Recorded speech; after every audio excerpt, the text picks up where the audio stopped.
UFC 321, Tom Aspinall face à Cyril Gane pour la ceinture des poids lourds de l'UFC.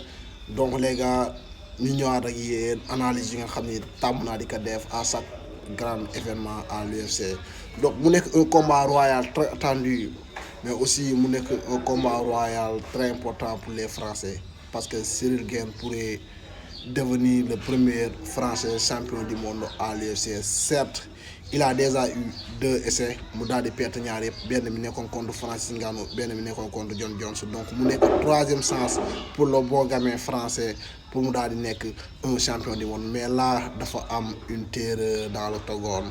Là dafa am l'actuel champion du monde des poids lourds de l'UFC muy le combattant anglais Tom Aspinall bi nga xam ni grappling bu 7-8 la am en MMA, mais aussi combattant la bi nga xam ne Aspinall moom ay combat am du durer. Donc ñaar ñoom ñaar ñëpp dañoo am avantage ci combat bi.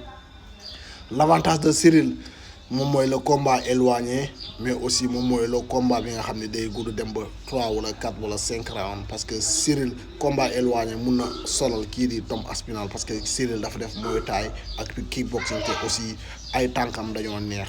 Mais Aspinall dafa mun a bëre, dafa mun teg down, dafa mun grappling, dafa mun boxe.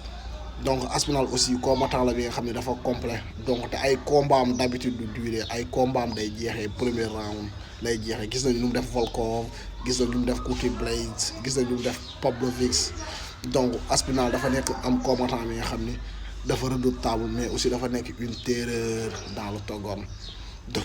Donc les gars ñoo ko gisandoo noonu, c'est un combat très important pour Cyril Gane parce que Cyril am na ñaari chance pour être un champion du monde dans la catégorie reine, c'est-à-dire la catégorie des poids lourds de l'UFC, mais ñaari chance yëpp da kaa perte.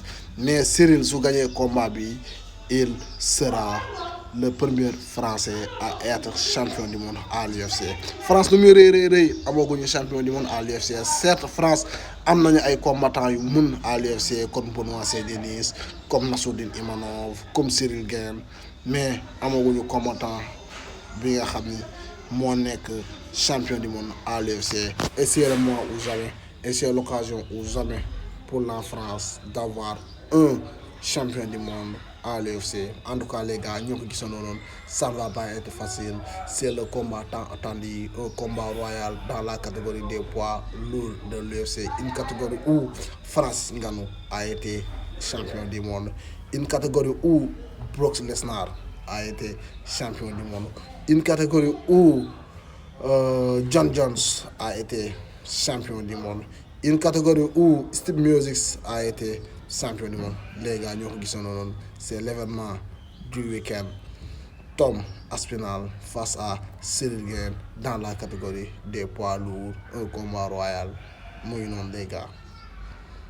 Bonne chance.